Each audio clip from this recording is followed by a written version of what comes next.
of the Fiscal Responsibility and Budget Management Act 2003, Macroeconomic Framework Statement, Medium-Term Fiscal Policy Statement, Fiscal Policy Strategy Statement. Legislative business, item number 3, Shri Pranab Mukherjee. Madam, with your permission, I beg to move for leave to introduce the Finance Bill 2010. The question is that leave be granted to introduce the Finance Bill 2010. Those in favor may say aye. Those against may say no. I think the ayes have it. The ayes have it. The leave is granted. The Minister may now introduce the Finance Bill 2010. Madam, I introduce the bill. Thank you. Statement by Minister. Item 3A, Shri S.M. Krishna. Madam Speaker. Honourable Minister, if you want, you can lay it at the table of the House. Now, I lay a statement on reducing talks held between India and Pakistan. Thank you so much. The House stands adjourned to meet on Wednesday, the 3rd March 2010 at 11 a.m. या अगर आपने ये पूरा budget भाषण देखा और अगर आपके समझ में तकनीकी पहलू नहीं आए हैं तो हम बहुत ही सरल और सीधे लफ्जों में कुछ बात आपको बता देना मुनासिब समझते हैं। आपके लिहाज से अगर आने वाले शादी के सीजन में आप सोना चांदी खरीदने का सोच रहे हैं तो वो ख्वाब आपके लिए महंगा होने जा रहा है। इसके अलावा अगर आप आज शाम से या यूं कहें कि आधी रात के बाद से पेट्रोल या डीजल अपनी गाड़ी में डलवाने का सोच रहे हैं तो अपनी जेब में थोड़े और पैसे आप डाल करके जाइए। हालांकि किरीट पारिक कमेटी की रिपोर्ट को देखते हुए उतनी रिकमेंडेशन होकर के इतना बड़ा बोझ तो नहीं डाला गया, लेकिन ₹1 लीटर यह महंगा होने जा रहा है। और इसके अलावा जो चीजें सस्ती हैं वही मैं बता दूं, देश में बना मोबाइल फोन आपको सस्ते में मिलेगा। CFL जो आजकल आप बिजली बचाने के लिए अपने घरों में इस्तेमाल करते हैं वो आपको सस्ता मिलेगा।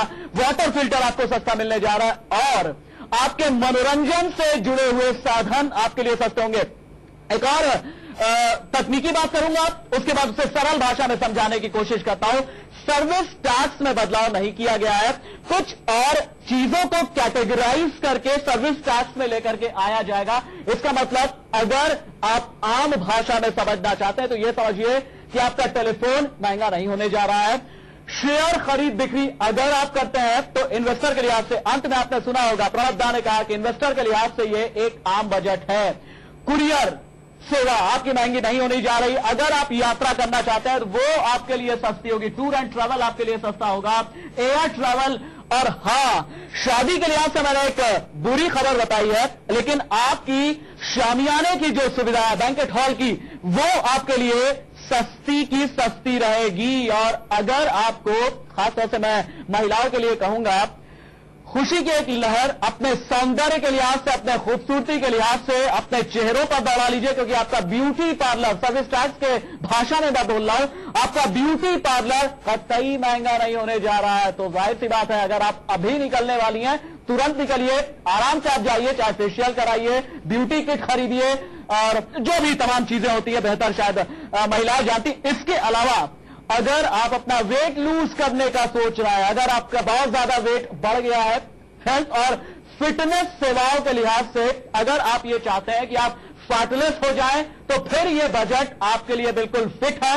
और हां, अगर आप नौकरी पेशा है और आपको घर पर कपड़े धोने का वक्त नहीं है तो जाहिर सी बात है आप ड्राई क्लीनिंग की सुविधा भी आपके लिए भाई बिल्कुल सस्ती होने जा रही है। इसके अलावा और भी सुनिए, इंटरनेट कैफे का अगर आप इस्तेमाल करते हैं, कोचिंग सेंटर अगर आप चलाते हैं, रोजगार परक शिक्षा संस्थान अगर आप चलाते हैं, डायग्नोस्टिक सेवाएं जो है, उन सभी पर असर सर्विस टैक्स के लिहाज से नहीं पड़ा है। लेकिन अब फिर से आम आदमी की बात करूंगा, उस वेतनभोगी की बात करूंगा जो हर महीने कुछ पैसे अपनी जेब में रखता है अपने ख्वाब को पूरा करने के लिए। जो मौजूदा इनकम टैक्स की दर थी 0 से लेकर के 1,60,000 रुपए तक, वो टैक्स फ्री अब तक हुआ करते थे, लेकिन अब 1,60,000 से लेकर के 5 लाख तक 10% 5 लाख से लेकर from 30% to 20%, reduction of this in central excise duty on disposable kits for the household type water filters other than those based on the RO technology to 4%, reduction in central excise duty for corrugated boxes and cartons from 8% to 4%, reduction in central excise duty on latex rubber thread from 8% to 4%, reduction in excise duty on goods covered under the Medicinal and Toilet Preparation Acts from 16% to 10%. My proposals relating to customs and the central excise are estimated to result in a net revenue gain of rupees 43,500 crore for the year. Service tax. Madam Speaker, the service tax sector contributes nearly 60% of the GDP. The service tax to GDP ratio, however, is only around 1%. This sector thus has significant potential to augment revenue. To bridge this gap, I had the option to raise the rate of service tax to 12% as it was before I introduced the third stimulus package. I am not resorting to this option to maintain the growth momentum and also to bring about a convergence in the rates of tax on goods and services. I therefore propose to retain the rate of tax on services at 10% to pave the way forward for GST. I had another option to bring all services under the service tax.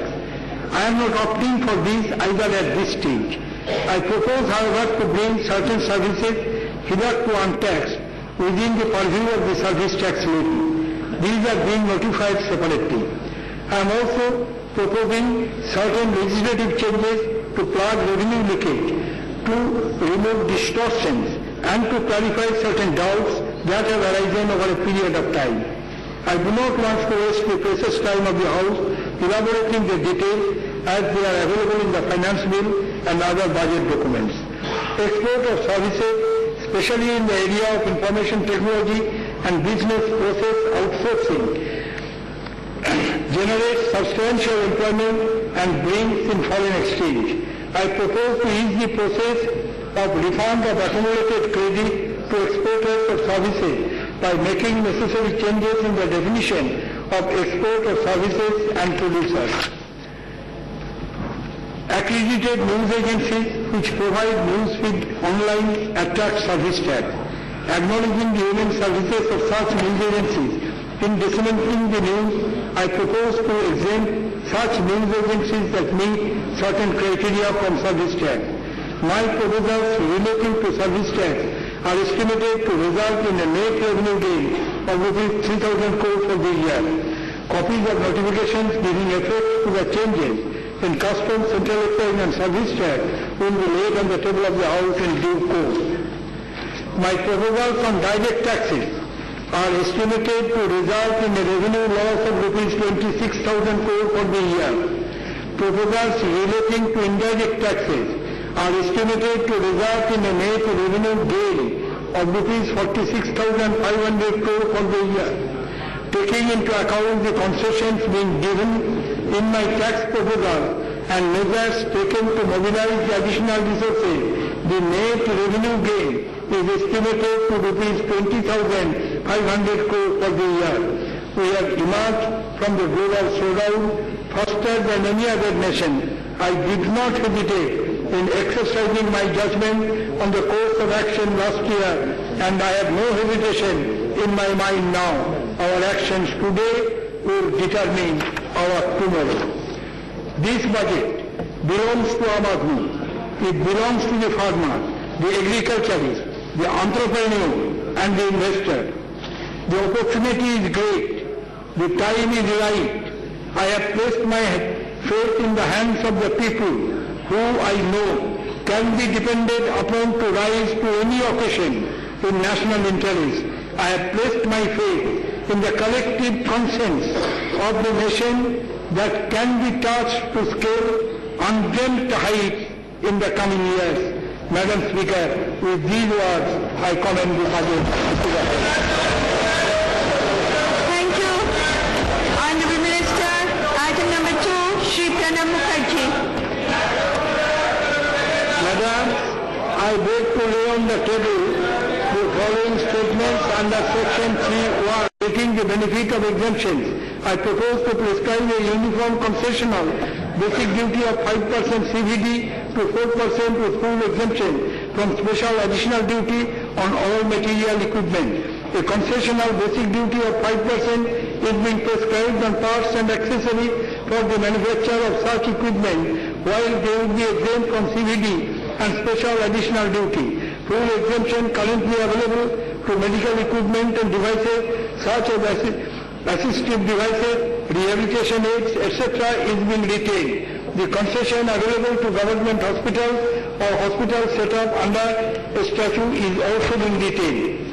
The manufacturers of orthopedic implants have represented that their inputs attract a higher rate of duty than the sophisticated products.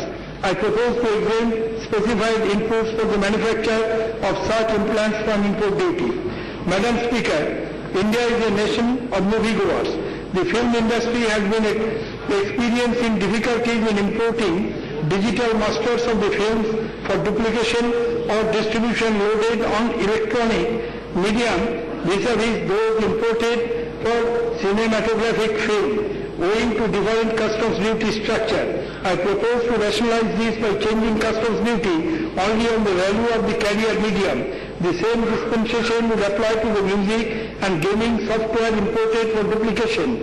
In keeping with the tradition of the Indian cinema, however, I shall provide a surprise ending.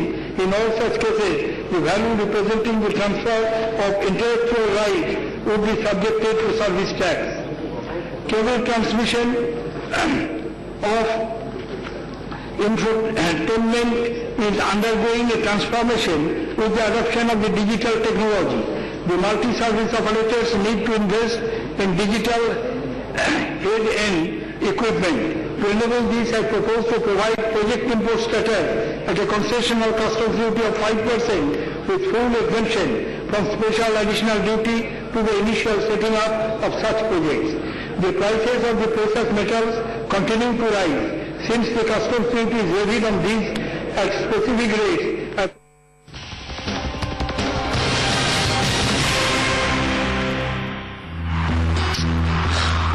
ये आम technology वाली picture काफी साफ लग रही होगी ना?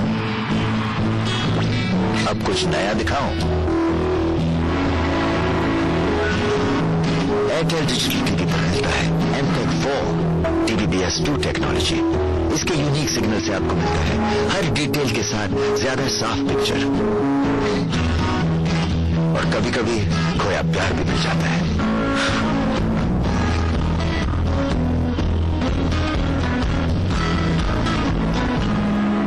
भारत में लगभग 50% लोगों में खून की कमी पाई जाती है। ज़ेनलैब पेश करते हैं version, a complete family tonic जो खून की कमी को पूरा करे ताकि आप जिए full of life. Zenlab version makes you healthy, also available in capsules and drops.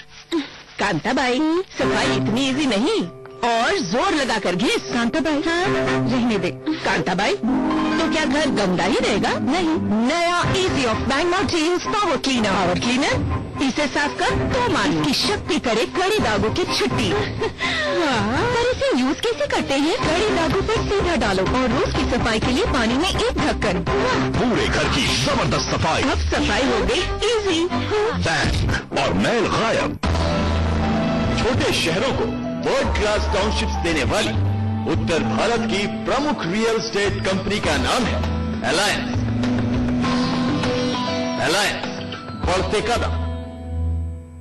आम साबुन पर लगे इनके और उनके वही कीटाणु भरे हाथ, इसीलिए डेटॉल हैंड वॉश। इसकी हर बूंद है स्वच्छ और अनछुई। Dettol 100% sure. अब डेटॉल हैंड वॉश की वही सुरक्षा 38 में नहीं 37 रुपए में। नए मोर्टीन का एंटी रेजिस्टेंट एक्टिव मारे रेजिस्टेंट मच्छरों को भी, और अब मोर्टीन लिक्विड के साथ पाए डेटॉल साबुन बिल्कुल मुफ्त। जल्दी कीजिए, मोर्टीन शक्तिशाली सुरक्षा। आप घर बनाते हैं, हम इसे आपके सपनों से सजाते हैं। घर की अंदरूनी दीवारों की खूबसूरती, स्मूथनेस और मजबूती के लिए लगाइए बालाजी POP।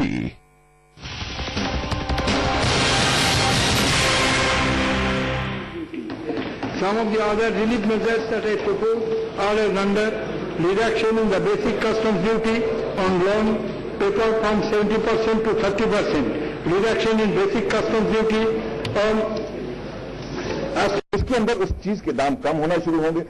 आज की सिर्फ इस बात के लिए कि अपोजिशन के अंदर बैठे लोग। रजत, मैं राजबब्बर साहब से मेरा एक सवाल है, इस बजट के बाद क्या हुआ? सेट टॉप बॉक्स सस्ता हो गया, सीडी सस्ती हो गई। अब मेरा सवाल यह है कि आम जनता के लिए जरूरत पहले टीवी की है, सीडी की है, सेट टॉप बॉक्स की है, या फिर खाने के लिए उस रोटी की जो पेट में जाती है और पेट को पीठ से चिपकने से रोकती है कम से कम? जी राशिद, देखिए सवाल ये भी उत्पन्न हो रहा है, गेस्ट है हमारे साथ स्टूडियो में, कि सेट टॉप बॉक्स है, सीडी है, ये सब चीजें सस्ती हो रही हैं, लेकिन जो अनाज है वो महंगा होगा आने वाले दिनों में, क्योंकि पेट्रोल और डीजल महंगा होगा। ये आज आप इस बात को कह रहे हैं, अभी बजट सुना है और उसके बाद में ये महंगा होगा, ये कैसे होगा? ये अभी अगर सरकार जो है, अगर आपको लग रहा है कि आज ही जो इस बात का अगर आप फैसला कर लें बिना बहस के, बिना बात सरकार को, अगर लगता है शायद राजबब्बर साहब को मालूम नहीं है, मारुति और हुंडई सारे जो दाम है वो अभी सही कर रहे हैं। अगले सप्ताह में है जिसमें हम बिल्कुल जनता का पक्ष रखेंगे, बहस होगी और पूरी जोर से होगी, लेकिन आज जनता का गुस्सा जो फूट कर आया है पिछले दिनों से, उसको उजागर किया। और कांग्रेस को सोचना चाहिए कि केवल विपक्षी दल नहीं, जिन दलों ने उनके सरकार के गठन के लिए समर्थन दिया है, वो घटक अगर दल भी बाहर जा रहे हैं तो उनको सोचना चाहिए। समर्थन लगता है आपको जिस तरीके की महंगाई बढ़ रही, समर्थन आगे वाले समय में आके समाजवादी पार्टी वापस ले सकती है अगर सुनने मिल रहे हैं? अभी भी आपको लग रहा है क्या कि समाजवादी पार्टी समर्थन कर रही है? यही सब तो तरीके हैं जिससे चिट्ठी लेकिन अभी तक चिट्ठी गैर जरूरी कभी कभी हो जाती है, जो हमारा एक्शन होता है वो महत्वपूर्ण होता है। लेकिन अगर दाम बढ़ने लगे चीजों के बजट के बाद से ही स्पेकुलेशन लगा जा रहा है, दाम बढ़ जाएगा। मुझे लगता है कि ये बहुत जल्दबाजी है। जल्दबाजी नहीं है, राजबब्बर साहब से कहिए, मारुति और हुंडई मोटर्स ने अपने कारों के दाम अभी से बढ़ा दिए हैं, बहस का मौका भी नहीं दिया उन्होंने जनता को। देखिए अभी बड़ी खबर आ रही है, मारुति और हुंडई ने अपने दाम बढ़ा दिए गाड़ियों के। हाँ, तो बड़ी गाड़ियों के दाम बढ़ने चाहिए, क्या बढ़ा हुआ इसमें? रजत, बड़ी गाड़ियों के दाम बढ़ने चाहिए। अरे भाई रजत इनसे कहिए, ये जिस शब्द से तुम कहते हैं वहां पे कहावत कही जाती है, मन भावे मूड़ी हिला दे, वहां भी कह रहे हैं, नाना भी कह रहे हैं, चित भी इनकी, पद भी इनकी। कौन सी कैटेगरी के दाम बढ़े? आपको लगता है जी, आपको लगता है कि जो बजट अभी पेश हुआ है इसमें संशोधन की कुछ उम्मीद है? बहस के बाद भी इसमें कई चीजें चेंज करी जा सकती? मुझे लगता है कि जिस वक्त इस बहस होगी और बहस के बाद में जो सरकार का जो पक्ष है, जिस तरह से उन्होंने पूरे इस हालात को देखते हुए सरकार जो है अपने अंतर्राष्ट्रीय और अपने इस बाजार, अपने जो है राष्ट्रीय बाजार के अंदर किस तरह से अपनी सस्टेनेबिलिटी को संभालते हुए इस बजट, इससे आम आदमी को फायदा मिलेगा। और आम आदमी को केवल यही नहीं कि जिस तरह से अपोजिशन में बाहर निकल के ये कह दिया कुछ नहीं है, कुछ नहीं है, आप इसका फल देखते जाइए। भविष्य अच्छा होगा इस बजट का, साफ कहना है राजबब्बर जी। राजबब्बर जी से एक बहुत खास सवाल पूछना चाहूंगा। राजबब्बर साहब, कहा यह जाता है कि उस जमाने के समाजवादी किसी रह चुके हैं, पुराने समाजवादी, जब लोहिया के समाजवाद की बात की जाती थी और कहा जाता था बकौल राम मनोहर लोहिया की जिंदा कौमें कभी 5 साल इंतजार करती नहीं है। ये बात जरा सा राजबब्बर साहब तक पहुंचाइए और इस बात को संदर्भ में रखते हुए जरा से पूछिए किस परिप्रेक्ष्य में देखते हैं बजट को? देखिए बजट जो आया है, आखिरी सवाल है राजबब्बर साहब आपसे, आप भी काफी देर से हैं, लोगों से बात कर रहे हैं, आपको लगता है जो बजट आया है कहीं ना कहीं एक जो आम आदमी था उसके ऊपर थोड़ा सा बर्डन बढ़ेगा, जो आम कमोडिटीज को लेकर? मैं आपको इस बात को, अगर आप बजट को पढ़ें, बजट को अगर आपने सुना है, शोरगुल में अगर नहीं सुन पाए हैं, तो आप उन राहतों को नहीं देख रहे हैं जो आम आदमी, जो किसान, जो एंटरप्रेन्योर है, जो कर्मचारी है, उसके दिल से पूछिए कि उसको कितनी राहत मिली। राहत मिलेगी इस वजह से, साफ कहना है राजबब्बर साहब का। चलिए, बहुत शुक्रिया रजत, बहुत शुक्रिया आपके साथ मौजूद और भी तमाम लोगों का बहुत बहुत शुक्रिया इस बहस को खास तौर से और भी ज्यादा मसाला डाल करके इन राजनीतिक शख्सियतों ने बताने की कोशिश किया। यहां पर मेरे ज़हन में एक और सवाल आ गया कि मसाले सस्ते हुए या महंगे, इसे भी हम जरा सा विश्लेषित करने की कोशिश करेंगे। हमारी बिजनेस डेस्क से अभी रिपोर्ट आ रही है कि मसालों के लिहाज से क्या कुछ रहेगा खास, उस पर भी हमारी नजर बनी हुई है। और सबसे बड़ा फिर से सवाल आकर के वहीं पर रुक जाता है कि आखिर जो बजट मीटर इंडिया न्यूज का लगातार नीचे गिरता जा रहा है, क्या उसमें कुछ सुधार आ रहा है? क्या प्रणब मुखर्जी के लिए कुछ एक्सेप्टेंस आ रही है? गौर से देखिएगा, मुझे फिलहाल नजर कतई नहीं आता, -70%। फाइनेंस मिनिस्टर के हाथ में कितनी मजबूरियां हैं वो उसको भी देखना पड़ेगा।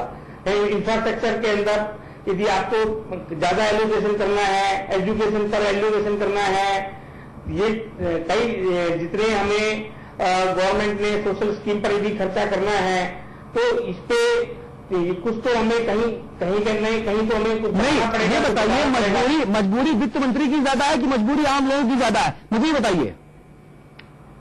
नहीं, आम देखो आपकी बात सही है कि आम आदमी की इस टाइम पे तेजी की मार में दबा हुआ है आम आदमी जी, तेजी इन्फ्लेशन बढ़ी हुई है तो इसको इन्फ्लेशन को कंट्रोल करना चाहिए। लेकिन देखिए अग्रवाल साहब, मैं तो ये कहूंगा दिल के अरमा आंसुओं में बह गए। ये मुखड़ा है और इसका अंतरा यह है कि शायद उनका आखिरी हो ये सितम, हर सितम ये सोच के हम सह गए। अतुल भी हंस रहा है लेकिन शायद इस हंसी में कुछ तकलीफ की तासीर भी है, गौर से समझने की कोशिश कीजिएगा। अबद साहब, सवाल बहुत बड़ा यह है कि आपने नई सदी से लेकर के, मैं सिर्फ इसी गवर्नमेंट की बात नहीं कर रहा, नई सदी से लेकर के आपने आज तक टैक्सेस का बोझ थोपा। हमने बहुत आराम से, हम भी आम जनता में शुमार है, हमने बहुत आराम से कहा कि चलिए ठीक है हम टैक्सेस देंगे। आपने कहा आप हमारा लिविंग स्टैंडर्ड, आप हमारी लाइफस्टाइल सुधारेंगे, हमने भरोसा कर लिया। अब आप सितम करते रहे, हमने कहा आप सितमगर हैं, लेकिन आप सितमगर से अब तो मुझे बाजीगर नजर आने लगे हैं। ये जो सितम है उसको आपने बहुत खूबसूरती से सहा, शुक्रिया। सवाल ये है, आप ये देखिए, आज मैं तकरीबन हर 2 साल बाद या 1.5 साल बाद वापस आता हूं। जो भी देख रहे हैं, जो आज से 5 साल पहले से आज जो आप देख रहे हैं। मैं आपको रोकना चाहूंगा, राजोबर साहब इस वक्त हमारे साथ मौजूद हैं, हमारे सहयोगी रजत राकेश टंडन के साथ मौजूद हैं। रजत, पूछिए राजोबर साहब से, हालांकि वो कांग्रेस के सांसद हैं, जब समाजवादी पार्टी से सांसद थे तब बजट प्रक्रिया को कोसते थे, अब कांग्रेस में हैं तो जाहिर उनको अच्छा लगता होगा बजट। और प्रकाश जावड़ेकर मौजूद है, बीजेपी नेता प्रकाश जावड़ेकर, समाजवादी पार्टी के महासचिव मोहन सिंह जी और कांग्रेस के सांसद राज बब्बर है। शुरुआत करें प्रकाश जावड़ेकर साहब से, सर जिस तरीके का व्यापार था, क्या कमियां लग रही हैं आज थी आप? मुझे लगता है लोग उम्मीद कर रहे थे कि महंगाई के चलते कोई राहत मिलेगी और सार्वजनिक वितरण प्रणाली में गेहूं, चावल, दाल और तेल और शक्कर में सब्सिडी मिलेगी। धोखा हुआ लगता है आपको? हाँ, बिल्कुल धोखा हुआ, क्योंकि ये सब्सिडी मिलने के बजाय उन्होंने पेट्रोल और डीजल के करों में 2 रुपए प्रति लीटर बढ़ाया। एक मिनट आपसे आऊंगा, 2 रुपए बढ़ाया है, धोखा दिया है, पहले से वादा कर रही थी सरकार की रेट कम होंगे। आपको लगता है जो बात कह रहे हैं, जो विपक्ष बात कह रही है, सही है? नहीं, देखिए प्रकाश जी जो कहते हैं बहुत सोच समझ के कहते हैं। मैं बस इतना ही कहूंगा कि अभी जो है, पहली बात तो ये कि मैं उसके बिल्कुल मैं समझता हूं ये निरर्थक था, निराधार था कि एक संवैधानिक ताकत है, जनता ने आपको दी है, सड़क की जनता ने आपको संसद में जाने का वो अधिकार दिया है कि वहां जाकर आप उनकी बात कहें। और अभी बजट खत्म भी नहीं हुआ तो आप जो है बजट में सिर्फ इसलिए शोर करके निकल रहे हैं कि जिस वक्त जो है आया कि साहब पेट्रोलियम में 1 रुपया की बात हुई, उस पर खड़े होकर बढ़ना रेट ठीक है राजू, अगर देखिए ये बात जो है अभी इस वक्त जो है जिस मुद्दे को आप कह रहे हैं बढ़ना बात नहीं, मैं कहता हूं बढ़ने की बात बिल्कुल इस वक्त देश की स्थिति ऐसी है कि लोग हर आदमी चाह रहे हैं हमें कहां कहां राहत मिले, लेकिन अब कहां कहां राहत मिली है इस बजट में, उसके बैलेंस में ये 1 रुपया कहां पर आता है, अभी तो बहस होगी। बहस की बात कर रहे हैं मोहन सिंह जी, कई जगह राहत दी है, साफ कहना राज बब्बर साहब का, कई जगह राहत दी है और कई जगह बहस की गुंजाइश है, बहस आप लोगों ने नहीं करी, ये आरोप है सरकार का। देखिए, बहस तो अभी हुई नहीं, अभी तो केवल बजट पढ़ा गया। संसदीय तरीका है कि बजट प्रस्तुत होने के बाद उस पर बहस होती है। हमने ऐलान तो किया नहीं कि हम बजट बहस का भी बहिष्कार करेंगे। आज के लिए सबसे आवश्यक था कि अभी कल ही महंगाई के ऊपर बहस हुई और उस बहस में सरकार ने आश्वस्त किया था कि जरूरी चीजों के दाम गिरने लगेंगे, हमारी नीतियां ऐसी हैं। लेकिन आज ही उन नीतियों को उलट दिया और 2% उत्पाद कर बढ़ा करके सारी जीवन आवश्यक वस्तुओं के दामों को बढ़ाने का नीतियां उल्टी है। बस आप जिस तरीके का वादा किया गया था कि आम कमोडिटीज के दाम नहीं बढ़ेंगे, आपको लगता है पेट्रोल और डीजल के बाद आम कमोडिटीज के भी दाम बढ़ जाएंगे? देखिए, कुछ चीजें इस तरह से कही जा रही हैं जैसे कि कल जिसके बारे में कहा गया था और आज जिसके यहाँ जो आटे की बोरी रखी होगी और आज जो उसका दाम जो आटे की बोरी का सस्ता हो जाए। एक तो ये तरीका कि आप जो है एक फौरी उसको जो है दिखा दें, साहब देखो कल जिसका भाव था आज हमने बजट पेश किया और कम हो गया। राज बब्बर साहब से एक सवाल मेरा है, खास मैं सवाल पूछना चाहूंगा। सप्लाई एंड डिमांड की जो एक थ्योरी है, इम्पैक्ट पड़ेगा इससे बजट पर? बहुत थोड़ा। बजट पे इसका कोई बहुत असर नहीं। आपने बोला था हम इंपोर्ट करते हैं फिर उसको एक्सपोर्ट करते हैं। हाँ, ऐसा है कि हम यहाँ ड्यूटी की बात कर रहे हैं। गोल्ड में जो ड्यूटी लगी या बढ़ी, उसका असर किस पे पड़ेगा, इसको हम एक बहस का मुद्दा मान रहे हैं। होता यह है कि अगर आप कोई भी गोल्ड को इंपोर्ट करते हो कि उसको फर्दर प्रोसेस करके मैं अगर उसको एक्सपोर्ट कर देता हूं तो उस पर ड्यूटी नहीं लगता। तो आप चाहे ड्यूटी जितनी बढ़ा दो या कम कर दो, एक्सपोर्टर को इससे कोई फर्क नहीं पड़ने वाला, क्योंकि जितना वो गोल्ड लेके आता है उसको या तो ड्यूटी की छूट मिली होती है या उस गोल्ड को प्रोसेस करके जब वो दोबारा जेवरात बना के उसको बाहर भेजता है तो उसकी इतनी ड्यूटी वापस मिल जाती है। तो इस बढ़े हुए ड्यूटी का असर किस पे पड़ेगा, और ये है बहस का मुद्दा, क्योंकि इस बढ़े हुए गोल्ड के ड्यूटी का जो असर पड़ने वाला है वो एक आम भारतीय पे पड़ने वाला है। आम में भी किस पे? इंडियन डायस्पोरा में सबसे ज्यादा पॉपुलेशन मिडिल इनकम ग्रुप के लोगों की, और उनके अपने बड़े सोशल स्टिग्मा है। आप शादी करेंगे तो आपको जेवर देना है, आप अपने पेरेंट्स का मैरिज एनिवर्सरी मना रहे हैं तो आपको कुछ न कुछ देना है, अपने भाई बहन की शादी में जाएंगे आपको सोना देना है। तो ये बढ़े हुए ड्यूटी का जो भार लगा किसी के ऊपर, वो उन्हीं लोगों के, उन तबके के लोगों को लगेगा जो कि इस व्यवहार में शामिल हैं, जहां की सोने का, जेवर का, आपके general day to day social function में आप उसको यूज करते हैं। चलिए, सोने चांदी की बात होगी, हम सीमेंट सेक्टर की बात करें। आम आदमी का जो सपना होता है कि एक अपना घर हो जाए, एक अपना आशियाना हो जिसके नीचे अपन ये कह सकें कि भाई ये हमारा घर है, भले वो 1 बेडरूम फ्लैट क्यों ना हो। अगर हम दिल्ली, नोएडा, एनसीआर की बात करें, मुंबई की बात करें, महानगरों की बात करें, और छोटे जगह पे अपनी खुद की जमीन लेके घर बनाने की बात करें। सीमेंट के दाम बढ़ रहे हैं, राजेंद्र साहब को भी कहते हुए सुना आपने। इस तरह की जो चीजें हैं ये आम आदमी की क्या कमर नहीं तोड़ती? देखिए, आम आदमी के ख्याल से अगर आप देखेंगे तो जहां तक मेरा नजरिया है उसको दो तरह से आप देख सकते हैं। इस बजट में एक आम आदमी के जेब में क्या क्या गया जी, और जो गया वो या तो टैक्स बच के गया या कुछ चीजें जो सस्ती होंगी, और उस आदमी की जेब से फिर क्या निकला। अगर उसके जेब में 1 रुपया भी बचता है इसके बाद तो उस आम आदमी का बजट जी। अगर उसके जेब से जी, और इस वक्त एक और ब्रेकिंग न्यूज, बड़ी खबर हम आपको दे दें। बड़ी खबर जो आम आदमी की जेब से जुड़ी हुई है। बड़ी खबर यह है कि पेट्रोल डीजल महंगा हुआ। बजट से आपको यह पता चला था, लेकिन और बुरी खबर यह है कि पेट्रोल 2 रुपए 67 पैसे महंगा और डीजल 2 रुपए 58 पैसे महंगा होने जा रहा है। और ये बढ़ी हुई कीमतें जो है आज आधी रात के बाद लागू होने जा रही है। मतलब बिल्कुल साफ है कि अगर आप फिलहाल सस्ते पेट्रोल और डीजल का फायदा फिलहाल बढ़ी हुई दरों के लिहाज से उठाना चाहते हैं तो आप जल्द से जल्द निकलिए घर से और जाइए पेट्रोल पंप और जाकर के आप पेट्रोल डीजल ले लीजिए। अब एक सवाल का बहुत छोटे में जवाब देना चाहूंगा। आपने कहा था कि स्कूली शिक्षा के लिहाज से क्या कुछ प्रावधान, लगभग 31,036 करोड़ रुपए का प्रावधान उसमें किया गया है। कपिल सिब्बल ने हालांकि इससे थोड़ा सा कम मांगा था, लेकिन उसमें किया गया। और टी पल्लवी जी, आप में से कौन बजट को लेकर सवाल पूछना चाहेगा? जब सुबह का अखबार उठाया था तब उसमें लिखा था फिस्कल कंसोलिडेशन और इंक्लूसिव ग्रोथ, इन दोनों को मद्देनजर रखते हुए इस बजट में कुछ भी पेश नहीं किया गया है। इसके ऊपर आप टिप्पणी कीजिए। इंक्लूसिव ग्रोथ यानी समेकित विकास, वो सबसे बड़ा मुद्दा है इस टाइम इस इकोनॉमी के लिए, क्योंकि अगर आप देखें पिछले 7 साल में 8 साल में कीमतें तो बढ़ रही हैं, इनकम्स बढ़ रही हैं, लेकिन इनकम की जो डिस्ट्रीब्यूशन है उसमें बहुत फर्क पड़ा है। जो गैप है हमारे इनकम में, जैसे आप कहें कि नीचे से ऊपर तक जो रेशियो है आपस में, वो एकदम बढ़ गई है और बढ़ती जा रही है।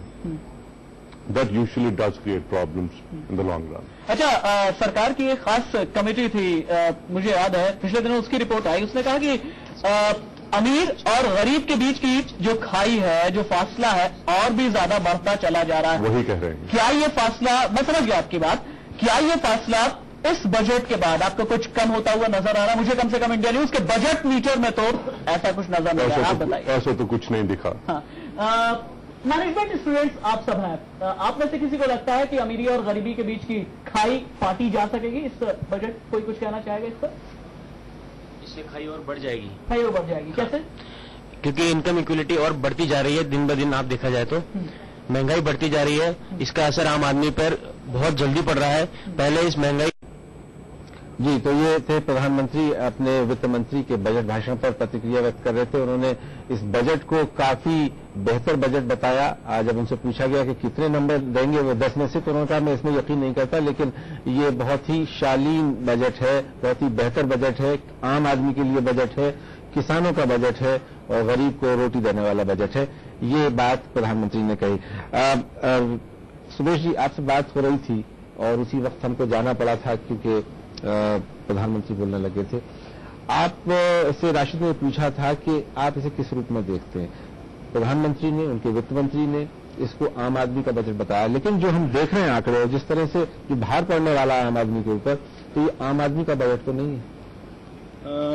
सच पूछिए, देखिए ये बजट बड़ा लंबा चौड़ा एक्सरसाइज है और अभी के जो रिएक्शन की बात है, इसके दो पहलू हैं। अगर आप सरकार में जो पक्ष में बैठा है उससे आप पूछेंगे, वो कहेगा आम आदमी का है, जो विपक्ष में है वो कहेगा आदमी का नहीं है। लेकिन दो तीन चीजें जो मोटी मोटी और साफ समझनी चाहिए। अगर आप देखें इस बजट से 3 चीजों के दाम बढ़ेंगे। पेट्रोल का दाम बढ़ेगा, डीजल का दाम बढ़ेगा। अगर पेट्रोल और डीजल का दाम बढ़ता है तो ट्रांसपोर्टेशन का कॉस्ट बढ़ जाएगा हिंदुस्तान में, और अगर आपके ट्रांसपोर्टेशन के कॉस्ट बढ़ते हैं तो ट्रक का आपको रोकना पड़ रहा है। हमारे संवाददाता रजत राकेश टंडन इस वक्त संसद भवन पे हैं कांग्रेस नेता राशिद अल्वी सांसद के साथ। रजत, क्या कहना है राशिद अल्वी का? जी, ऐसे पहली बार ऐसा हो रहा है, कई बार हो चुका हुआ कटुआ। पूरा विपक्ष एकजुट था, भाषण चला था, उसके बाद जब पेश हुआ बजट, उसके बाद वॉकआउट किया कि आम आदमी इससे अफेक्टेड होगा, जो कम्युनिटीज है उसके दाम बढ़ेंगे। आप क्या कहना है पार्टी का? तो सही है। देखिए, अपोजिशन की ये स्ट्रेटेजी रहती है।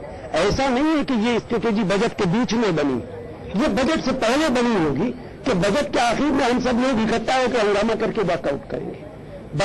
अपोजिशन का काम ही ये रह गया है कि वो देश के लोगों को लेकिन जो वादा था कि आम आदमी के लिए सहूलियत बढ़ेगी, ठीक है, टैक्स स्लैब में आपने थोड़ा सा रियायत दिया, लेकिन जो महंगाई बढ़ रही है, विपक्ष ने आरोप लगाया था, आपने कहा नहीं महंगाई कम होगी, पीएम ने भी सीएम की जो बैठक थी उसमें कहा था। आज जिस तरीके की चीज आई तो इनडायरेक्टली कम्युनिटीज के दाम बढ़ेंगे ही बढ़ेंगे। देखिए, बजट कोई बिजली का बटन नहीं है कि पार्लियामेंट में बजट आएगा और कीमत घट जाएगी। कीमत घटेगी इस बजट से, आम आदमी को सहूलियत मिलेगी। श्योर किसी सवाल मैं पूछना चाहूंगा रजा, अगर ये कहीं कि एक्साइज रुपया बढ़ाया गया है। जी, आपके माध्यम से रजत एक सवाल मैं ये पूछना चाहूंगा कि पहले तो किरीट पारिक कमेटी का डर दिखा करके अखबारों में ये सुर्खियां फैला दी गई, टेलीविजन में ये खबर फैला दी गई कि 4-5 रुपए तक डीजल और पेट्रोल महंगा हो सकता है, और उसके बाद बजट आते आते सिर्फ 1 रुपए प्रति लीटर महंगा किया गया। कहीं ऐसा तो नहीं कि पहले कान इधर से पकड़ा जा रहा था, उसके बाद फिर घुमा करके दूसरी तरफ से पकड़ लिया गया, लेकिन कान पकड़ के खींच जरूर दिया गया। जी, देखिए एक सवाल ये भी राशिद, शुरुआत में ये हवा आई थी, खबरें भी कई जगह छप रही थी, चर्चा हो रही थी, खुद देवा साहब ने कहा था कि पेट्रोल और डीजल के दाम बढ़ाने ही पड़ेंगे, 4 से 5 रुपए ही बढ़ सकता है। तो मतलब एक ही खबर आई बाहर और उसके बाद 1 से 1.5 रुपए की बढ़ोतरी आप करें, तो लगता है ये प्लानिंग आपकी भी पहले थी जैसे आपका विपक्ष। देखिए, पेट्रोल और डीजल की कीमत नहीं बढ़ी है, इस गलतफहमी में मत रहिएगा। ये अपोजिशन गुमराह कर रहा है। एक्साइज की कीमत बढ़ी है, इसका असर नहीं पड़ेगा पेट्रोल पर? पड़ेगा, जरूर पड़ेगा, लेकिन वो जो पब्लिक सेक्टर है, प्राइवेट सेक्टर, उस पर पड़ेगा, अभी आम आदमी पे नहीं पड़ेगा। जब पेट्रोल और डीजल के रेट बढ़ेंगे तो जो बढ़ेंगे तब नहीं, आज तो नहीं बढ़े हैं, इसका असर पब्लिक सेक्टर पे पड़ेगा। ये देखिए, इसे एक पॉलिटिकली करेक्ट आंसर कहा जाता है, एक बेहतर पार्टी के सिपहसालार के तौर पर। माफी के साथ यहां पर रोक रहा हूं रजत आपको और राशिद अल्वी साहब को। एक छोटे से ब्रेक के लिए हमको रुकना पड़ रहा है, लेकिन आज सुबह से ही इंडिया न्यूज का स्पीडोमीटर लगातार चलता जा रहा है। हमने आम जनता से उसकी राय पूछी थी कि इस बजट को वो मार्क्स कितने देते हैं। गौर से जरा देखिएगा, ये बजट मीटर आकर के उफ बाप रे, मेरे जहन से तो यही शब्द निकले हैं। गौर से देखिए, -45% ये स्पीडोमीटर आया है, यानी आम जनता ने इस बजट को नकारा है, आम जनता ने आह किया है, आम जनता ने वाह नहीं किया है। आम जनता कह रही है ऊह आह आउच। आखिर क्यों, वजह क्या है? एक ब्रेक के लिए रुकते हैं, बस थोड़े से इंतजार के बाद इस सवाल का जवाब भी ढूंढने की कोशिश करेंगे। सभी खास मेहमान हमारे साथ मौजूद हैं।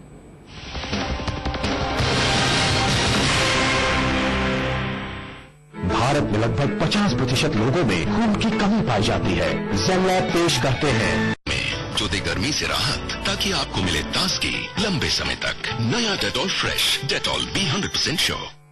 आप घर बनाते हैं, हम इसे आपके सपनों से सजाते हैं। घर की अंदरूनी दीवारों की खूबसूरती, स्मूथनेस और मजबूती के लिए लगाइए बालाजी पीओपी। साधारण क्लीनर से सफाई के बाद भी उतने ही कीटाणु होते हैं जितने टॉयलेटरी पर। इसीलिए आपको चाहिए लाइजॉल 3-in-1 की सुरक्षा अब सिर्फ 24 रुपए में। बस एक कैप लाइजॉल 60 सेकंड में मारे 99.9% कीटाणु, फिनाइल के मुकाबले मारे 10 गुना ज्यादा बैक्टीरिया और सफाई के साथ एक भीनी खुशबू छोड़ जाए। लाइजॉल 3-in-1 अब इंडियन मेडिकल एसोसिएशन द्वारा प्रमाणित। अब पाइए लाइजॉल पर 30% एक्स्ट्रा बिल्कुल मुफ्त। जल्दी कीजिए। छोटे शहरों को वर्ल्ड क्लास टाउनशिप्स देने वाली उत्तर भारत की प्रमुख रियल एस्टेट कंपनी का नाम है अलायंस। बढ़ते कदम। देश के नामी गिरामी अर्थशास्त्री, देश के जाने माने व्यापारी और देश के महत्वपूर्ण राजनीतिज्ञ जमा हो रहे हैं एक मंच पर आम बजट पर करने चर्चा। किसके फायदे का होगा बजट? देखिए आपका बजट कितना आपका। आज शाम 7 बजे से रात 10 बजे तक सीधा प्रसारण दिल्ली के हिल्टन होटल से, सिर्फ इंडिया न्यूज पर। इस कार्यक्रम के प्रायोजक हैं आम्रपाली ग्रुप डेवलपिंग इंडिया, सह प्रायोजक हैं VHP जो बनाते हैं certified mobile engineer, S Teleshop shopping का नया अंदाज और JMD डिफाइनिंग क्वालिटी। तो बजट पर चर्चा लगातार हो रही है। हमारे साथ खास मेहमान स्टूडियो में लगातार मौजूद हैं। प्रोफेसर अशोक अबॉट मौजूद हैं। इसके अलावा हमारे साथ राजन सुदेश रत्ना साहब मौजूद हैं। राजन साहब, बहुत देर से हम देख रहे थे राजन साहब की तरफ। राजन साहब शायद अंतर्राष्ट्रीय स्तर पे जो चीजें हैं उनके बारे में कुछ चर्चा करना चाहते थे। राजन साहब, हम सोने की बात करते हैं, हम पेट्रोलियम पदार्थों की बात करते हैं, हम सीमेंट की बात करते हैं। ये तीनों चीजें ऐसी चीजें हैं जो आम आदमियों से सीधे जुड़ी हुई हैं और अंतर्राष्ट्रीय स्तर पर इन चीजों की वैल्यू ज्यादा है। अगर अंतर्राष्ट्रीय स्तर पे इनके दामों में ऊपर नीचे कुछ होता है तो उसका सीधा असर जो है वो एक कॉमन मैन पे पड़ता है। तो अब इसके बारे में, इसमें बढ़त, उसको कैसे देखते हैं आप? देखिए, सोना से शुरू करते हैं, सोना या चांदी से। इस पे जो हम बोल रहे हैं कि ड्यूटी बढ़ गई, मैं ये नहीं मानता कि आपके ड्यूटी बढ़ाने या घटाने से सोने या चांदी का इंटरनेशनल प्राइस पे कोई फर्क पड़े। ठीक है, क्योंकि वो अलग चीज है, ये अलग चीज है। हाँ, ये जरूर है कि अगर आपकी ड्यूटी बढ़ी है जी और सोने के दाम बढ़ रहे हैं जी इंटरनेशनल मार्केट में, ठीक है, तो एक आम आदमी पे या जो इंपोर्ट कर रहे हैं उस पर बोझ ज्यादा पड़ेगा। अगर आप 5,000 रुपये में सोना इंपोर्ट कर रहे हैं और 5,000 इस वक्त माफ कीजिएगा, आपको रोकना चाहूंगा। राजन सुदेश रत्ना जी, एसोचैम अध्यक्ष स्वाति पीरामल इस वक्त हमारे साथ मौजूद है। स्वाति, स्वागत है आपका। इंडिया न्यूज में पहला सवाल तो ये पूछूंगा, प्रतिक्रिया क्या है, किस तरह से, किस नजरिए से बजट को देखती हैं आप? अभी राशि प्रोफेसर की शायद उनको हमारी आवाज उन तक नहीं पहुंच पा रही है। राजन साहब, बात पूरी कीजिए। तो मैं जो सोने पे बोल रहा था, और हिंदुस्तान में सोना न सिर्फ आम आदमी पे, बल्कि अभी जो हम बात कर रहे थे कि करप्शन बढ़ जाएगा, ये हो जाएगा, वो हो जाएगा, ठीक है, मैं थोड़ा इससे असहमत हूँ। असहमत इसलिए हूँ कि हिंदुस्तान में सोना जो इम्पोर्ट होता है वो कौन इम्पोर्ट करता है? आपको एक चीज ये ध्यान देना पड़ेगा कि भारत सोने का, जेम्स एंड ज्वेलरी का एक मेजर एक्सपोर्टर है। वर्ल्ड में हमारी साख है, और इसलिए जो भी हम गोल्ड इंपोर्ट करते हैं उसमें से एक मेजर पोर्शन जो है सोने का, वो अंतर्राष्ट्रीय मार्केट में हम दोबारा वापस भेज देते हैं। ठीक है, उस पर कोई ड्यूटी नहीं लगती। ठीक है, और करीब 60 से 70% जो हम सोना यहाँ इंपोर्ट करते हैं वो इसी व्यापार में लगता है कि कहीं से हमने इंपोर्ट किया और उसको प्रोसेस किया और उसको हमने एक्सपोर्ट कर दिया। सोना कितना सोना है जी? आप पल्लवी, जो महिलाएं आपके पास हैं और आप भी एक महिला ही हैं, जाहिर सी बात है सोना चांदी से बहुत बड़ा लगाव होगा आपको। हम चाहते हैं कि इसी चर्चा में हम जी आपको शामिल कर लें। जी, कोई सवाल? जी, मैं Shweta Mishra from Indian Institute of Finance. मैं सोने चांदी के लिए तो नहीं, लेकिन एक एज ए स्टूडेंट और as a student of higher education पूछना चाहूंगी कि हमारी सरकार की वित्त मंत्री जी ने जो बजट प्रस्तुत किया है उसमें शिक्षा के क्षेत्र में और स्पेशली हायर एजुकेशन के लिए कुछ स्पेशल नहीं किया गया है, तो उसके लिए मैं जी इस सवाल का जवाब माफी चाहते हैं, इस तरह का जवाब हम अशोक साहब से बाद में दिलवाएंगे। तो यहाँ पे अगर सोने चांदी मेटल से जुड़ा हुआ कोई सवाल किसी के पास है तो जी। अच्छा, हमने देखा था कि आरबीआई ने आईएमएफ से गोल्ड खरीदा ओपन मार्केट में, तो उससे ज़ेनलैब पेश करते हैं वर्जन और कंप्लीट फैमिली टॉनिक जो खून की कमी को पूरा करे ताकि आप जिए full of life. Zenlab version makes you healthy, also available in capsules and drops. आप अपने से ज्यादा अपनों का ध्यान रखें, चाहे हो कितनी भी गर्मी या पसीना। और पसीने के साथ कीटाणु जो फैलाए स्किन रैशेज और घमौरियों जैसी बीमारियां। इसलिए डेटॉल स्नान हर रोज जो दे कीटाणुओं से 10 गुना ज्यादा सुरक्षा। और अब नया डेटॉल फ्रेश, एक नई फ्रेश खुशबू में जो दे गर्मी से राहत ताकि आपको मिले ताजगी लंबे समय तक। नया Dettol fresh, Dettol be 100% sure. उफ, ये दाग वैनिश होता तो ये कभी न होता। देखिए दोनों शर्ट पर एक जैसा दाग, एक में डिटर्जेंट और एक में डिटर्जेंट के साथ 1 चम्मच वैनिश। वैनिश में है 10 गुना ज्यादा एक्टिव ऑक्सीजन, ये जिद्दी दाग हटाए जो अकेला डिटर्जेंट न हटा पाए। अब से मैं भी वैनिश यूज करूंगी। Vanish, trust pink, forget stains. जब सर दर्द के लिए टाइम न हो, डिस्प्रिन लो, क्योंकि सिर्फ डिस्प्रिन घूमता है और 10 मिनट में असर दिखाना शुरू करता है। डिस्प्रिन, दर्द का अंत तुरंत। डिस्प्रिन। कोई तो रात है शीला के पास है, चमक चमक क्या इसकी बात है, हर तरफ खास है, नया नया सा घर ये सारा, मुझे जो खास है नया कॉलिन ही राज है। कॉलिन में है अल्ट्रा शाइन फॉर्मूला जो हर चीज में डाल दे ऐसी चमक जो आम सफाई से ना मिले। कॉलिन, चमक ऐसी नई जैसी। अब कॉलिन की एक और नई चमक विनेगर शक्ति के साथ। देश के नामी गिरामी अर्थशास्त्री, देश के जाने माने व्यापारी और देश के महत्वपूर्ण राजनीतिज्ञ जमा हो रहे हैं एक मंच पर आम बजट पर करने चर्चा। किसके फायदे का होगा बजट? देखिए आपका बजट कितना आपका। आज शाम 7 बजे से रात 10 बजे तक सीधा प्रसारण दिल्ली के हिल्टन होटल से, सिर्फ इंडिया न्यूज पर। इस कार्यक्रम के प्रायोजक हैं आम्रपाली ग्रुप डेवलपिंग इंडिया, सह प्रायोजक है VHP जो बनाते हैं certified mobile engineer, S Teleshop shopping का नया अंदाज और JMD डिफाइनिंग क्वालिटी।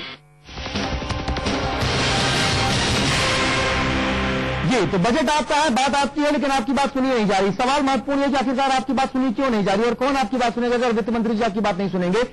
थोड़ी बहुत राहत की बात जरूर है, लेकिन वो जो लब्बो-लुआबी है कि यहां पर गुड़ दिखा के डेला मारने जैसी कोई चीज हो रही है। आपसे कहा जा रहा है जो आपकी मांग है वो नहीं देंगे, जो आप नहीं मांगेंगे वो सब दे देंगे। जो यहां पर महंगा सस्ती की जो चीज हो रही है, सोना चांदी जो आम लोगों की जरूरत महंगी हो गई है, पेट्रोल और डीजल जो आम लोगों की जरूरत, रसोई गैस महंगी हो गई है, सीमेंट, बड़ी कारें महंगी हो गई, सब हमारी आपकी जरूरत की चीजें हैं जिनको हम रोजमर्रा की जरूरतों में लेते हैं। सिगरेट महंगी हो गई, खैर इससे मैं इत्तेफाक रखता हूं, महंगे होने चाहिए क्योंकि ये सब सेहत की अच्छी चीज नहीं है, महंगी होनी चाहिए, जाहिर सी बात है। जो सस्ते हुए हैं, अब देशी मोबाइल फोन, आप मुझे बताइए देश में जो इस वक्त करोड़ों मोबाइल फोन यूजर हैं उनमें से देशी मोबाइल फोन कितने लोगों के पास है?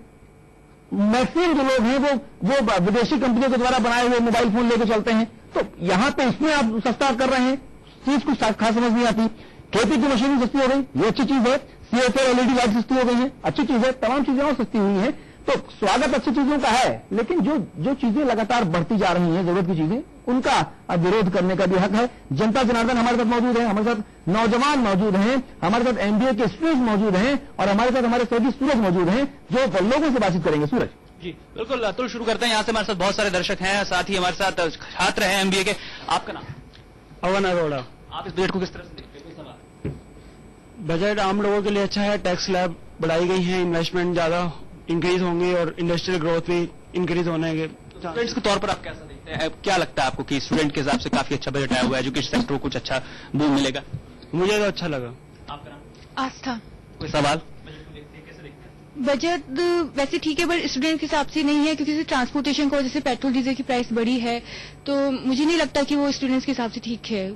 तो अतुल कह सकते हैं कि स्टूडेंट्स कुछ बहुत ज्यादा खुश नहीं है, उनका कहना है कि एजुकेशन सेक्टर को कुछ ज्यादा नहीं मिला है। पल्लवी, आप थोड़ा सा आगे आइए और साथ ही यहाँ पर हमारे साथ कुछ और भी हैं मेहमान हैं, इनसे आप पूछ सकते हैं कि बजट कैसे देखते हैं। आइए। Hello, I am Amitanshu Vijayvargiya from Indian Institute of finance.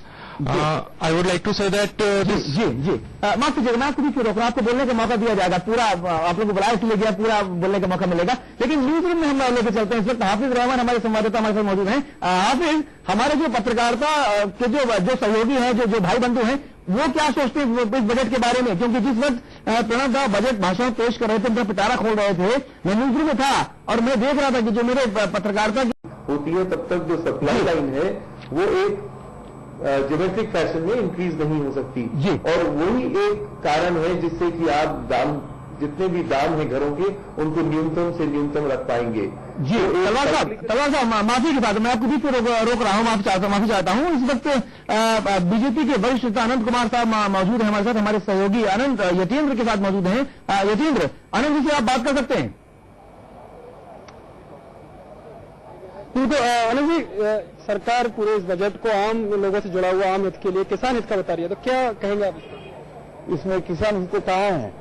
क्योंकि यदि बजट के पूर्व खाद के दाम बढ़ा देंगे और बजट के तहत वो कच्चे तेल का दाम बढ़ा देंगे, महंगाई और बढ़ जाएगी। जब पूरा महंगाई बढ़ जाएगी और आम जनता और किसान के पेट पर प्रहार करेगी सरकार, ये आम जनता के विश्वासघात की बजट है। इसलिए भारतीय जनता पार्टी, एनडीए और अन्य विपक्ष दल संसद के भीतर और संसद के बाहर हम इसके खिलाफ आंदोलन करने वाले हैं। कल भी आपने महंगाई पर चर्चा की और आंदोलन चल रहा है पूरे देश भर में आपका, लेकिन उसके बावजूद भी सरकार ऐसे कदम उठा रही है जिससे महंगाई बढ़े, तो लगता नहीं आपको नकार रही है? विपक्ष को एक तरह से सरकार ने नकारने का संकेत दिया है। सरकार विपक्ष को नहीं नकार रही है, सरकार देश की जनता को नकार रही है, सरकार गरीब को नकार रही है, सरकार किसान को नकार रही है, और जो गरीब को, किसान को और जनता को नकारती है, ऐसे सरकार को। लेकिन यतीन्द्र, किसान की बात कर रहे हैं अनंत कुमार, किसानों के लिहाज से 3,75,000 करोड़ रुपए का प्रावधान किया गया है, और जहां तक मुझे याद है पिछले बार के प्रावधान से लगभग 25-30% ज्यादा दिया गया है। भाई, जब किसान को इतना दिया गया, किसान फसल उगाएगा, ज्यादा उगाएगा, उत्पादन बढ़ेगा, और उसके बाद चीजें सस्ती होकर के हमारी और आपकी जेब तक पहुंचेंगी। तो महंगाई से लड़ने के लिए किसानों को तो पैसे दिए गए ना। लेकिन ये सवाल ये भी बरकरार है कि पहुंचेंगे कि नहीं पहुंचेंगे। बिल्कुल, हम जो सरकार जो 3,75,000 करोड़ किसानों के लिए दिया है, तो एक उत्पादन क्षमता उनकी बढ़ेगी, इससे महंगाई पर भी असर पड़ेगा, कम होगी, तो उसको किस तरह से? कहाँ महंगाई कम हो रही जी? महंगाई तो बढ़ रही है, और महंगाई को कम करने की कोई उपाय इस बजट में सरकार ने पेश ही नहीं किया है। इसके बदलाव इस बजट में महंगाई को बढ़ाने की जो चीजें हैं उसके खिलाफ हम आंदोलन कर रहे हैं। सरकार ने जो बजट पेश किया उसमें कहा है कि जो लागत वो बढ़वाएंगे, और इस बार जो बजट पेश किया वो आम हित के साथ समय बढ़ेगा, उसके हिसाब से उसका फर्क देखने को मिलेगा। अभी तो कोई फर्क देखने को नहीं मिल रहा है, और पहले आप किसान के ऊपर प्रहार कर दो, यूरिया का दाम बढ़ा करके और पेट्रोलियम उत्पन्नों का दाम बढ़ा करके, और पूरा महंगाई को आसमान छूते हुए बना करके, तो किसान को क्या राहत मिलने वाला है? यदि कोई किसान, गरीब और आम जनता, वो पहले जिंदा रहना चाहिए। इस बढ़ती हुई महंगाई से वो तो त्रस्त है, तंग आ चुका है, और भारतीय जनता पार्टी और अन्य विपक्ष दल स्वयं स्फूर्त से इस आम जनता के आक्रोश के लिए निर्देश कर रहे हैं। यतीन्द्र, बहुत शुक्रिया आपका, और आपके साथ अनंत कुमार मौजूद थे, उनके खास वक्त के लिए भी उनका ही बहुत बहुत शुक्रिया। खास मेहमान हमारे साथ मौजूद है, मुझे मिर्जा गालिब का वो शेर याद आ रहा है, जैसा कि इंडिया न्यूज का बजट मीटर बता रहा है, -50% के साथ एक बात याद आ रही है मिर्जा गालिब की, हजारों ख्वाहिशें ऐसी कि हर ख्वाहिश पे दम निकले, बहुत निकले मेरे अरमा, फिर भी शायद कम निकले। मेरी बाई तरफ गौर से देखिएगा, ये जो बजट मीटर आप चलता हुआ आपको नजर आ रहा है, वो शायद ऐसी ख्वाहिश का दम निकाल रहा। वो कौन सी ख्वाहिश थी जो दम तोड़ती नजर आई? -55%। जरा गौर से देखिएगा, ये और भी ज्यादा नीचे चलता चला जा रहा है, यानी कि और ज्यादा लोगों की नाराजगी सामने निकल करके आ रही है। लेकिन ये नाराजगी किस लिहाज से है? ये नाराजगी क्या इनकम टैक्स स्लैब को लेकर के है? ये नाराजगी क्या महंगाई को लेकर के है? ये नाराजगी क्या किसी भी आशावादी सोच को लेकर के पैदा हुई जितनी भी हील हुज्जत है उसे लेकर के है। इसे तलाशेंगे, परखेंगे पैनी निगाह के साथ। एक ब्रेक के बाद जल्द लौटते हैं जी। और ब्रेक के पहले मैं बता दूं,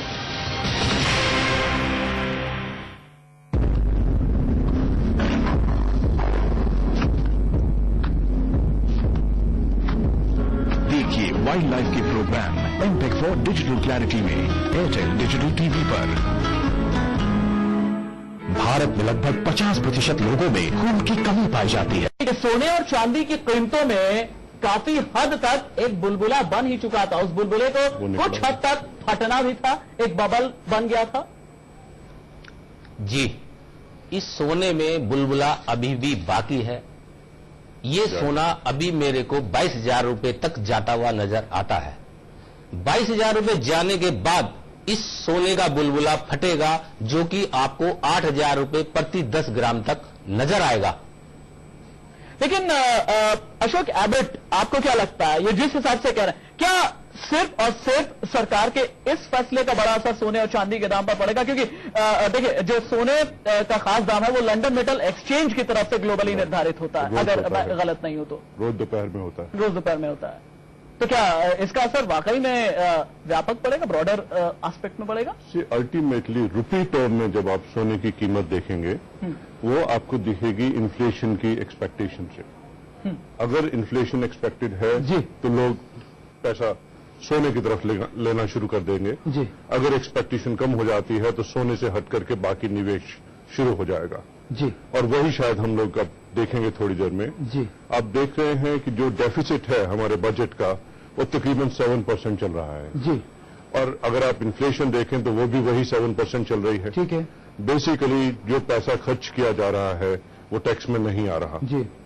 तो अगर ये सब्सिडी जो जैसे गैसोलीन का कीमत 1 रुपया बढ़ी है, जी, प्राइमरीली वो सब्सिडी को कम कर रही है। ठीक है। अगर वो सब्सिडी का कम होना आगे बजट डेफिसिट भी कम करता है तो उससे आपके साथ बातचीत होगी। लेकिन मेरा भी एक सवाल मेरे सहयोगी अतुल से। अतुल, शायद मेरी आंखों का इशारा भी समझ गया। मुझे ये बता दीजिए सिर्फ कि सुबह से मैं परेशान हूं, शाम में अब आपकी जेब क्या आपको अलाउ कर रही है कि मुझे एक अच्छे रेस्टोरेंट में चल करके आप ट्रीट दें, पार्टी दें? ये मत कहिएगा कि राशिद आपके लिए तो दिल ही है। मैं दिल की बात नहीं कर रहा हूँ, जेब नहीं, आपके लिए दिल में बहुत जगह है, लेकिन जेब में जो जगह है वो तलाशने की जरूरत है। क्योंकि जो बजट है वो, हाँ, राशिद को पार्टी देने लायक बजट जरूर है, लेकिन वो पार्टी कितनी बड़ी होगी वो सोचने की बात है। एक ब्रेक ले रहे हैं, लेकिन ब्रेक के पहले स्पीडोमीटर आपको दिखाते हैं। आखिरकार जो जनता जनार्दन है, जो पब्लिक है, जो सब जानती है, जिसको सब नजर आता है, लेकिन उसके बाद भी मानती नहीं है। जी, तो पब्लिक जानती है लेकिन मानती नहीं है। अब पब्लिक ने क्या माना है वो आपके सामने है। इंडिया न्यूज का जो बजट बुलेटिन वो कहता है -50, यानी कि 50-50 का हिसाब किताब है, लेकिन यहां पर जो 50 है वो पूरी तरह से नीचे की तरफ है, यानी बजट को कोई खास रिस्पांस नहीं मिला।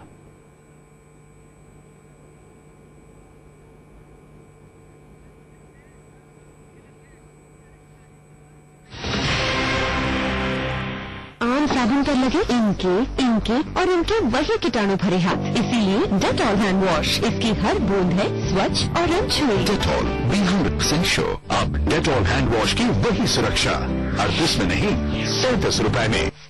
कांताबाई, सफाई इतनी इजी नहीं, और जोर लगा कर घिस। कांताबाई, हाँ, रहने दे। कांताबाई, तो क्या घर गंदा ही रहेगा? नहीं, नया easy of bank multi use power cleaner. Power cleaner इसे साफ कर तो मान इसकी शक्ति करे कड़े दागों की छुट्टी। पर इसे यूज कैसे करते हैं? कड़े दागों पर सीधा डालो और रोज की सफाई के लिए पानी में एक ढक्कन। पूरे घर की जबरदस्त सफाई। अब सफाई हो गई इजी। बैंक और मैल गायब। मेरा प्यारा घर रहे हमेशा फ्रेश, महके खुशबू से, क्योंकि अब मुझे मिला है एक सीक्रेट। नया एविक इलेक्ट्रिकल रूम फ्रेशनर। बस स्विच ऑन करो और पूरे घर में महके खुशबू लगातार।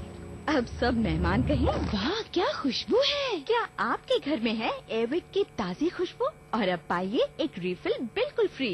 Avik, it's good to be home. Attack करेंगे दोनों तरफ से। कॉकरोच स्प्रे निकला तो मच्छर बीमारी फैलाएंगे, मच्छर स्प्रे निकला तो कॉकरोच बीमारी फैलाएंगे। दो तरफा हमला ले आएगी 2 एक्टिव वाला नया Mortein gold all insect killer. बिच्छू, कॉकरोच और मच्छर दोनों को मार गिरा। मॉर्टीन, सभी कीड़ों से शक्तिशाली सुरक्षा। अब मॉर्टीन स्प्रे के साथ पाएं डेटॉल लिक्विड हैंड वॉश और डेटॉल सोप बिल्कुल मुफ्त। जल्दी कीजिए। छोटे शहरों को वर्ल्ड क्लास टाउनशिप्स देने वाली उत्तर भारत की प्रमुख रियल एस्टेट कंपनी का नाम है अलायंस। बढ़ते कदम।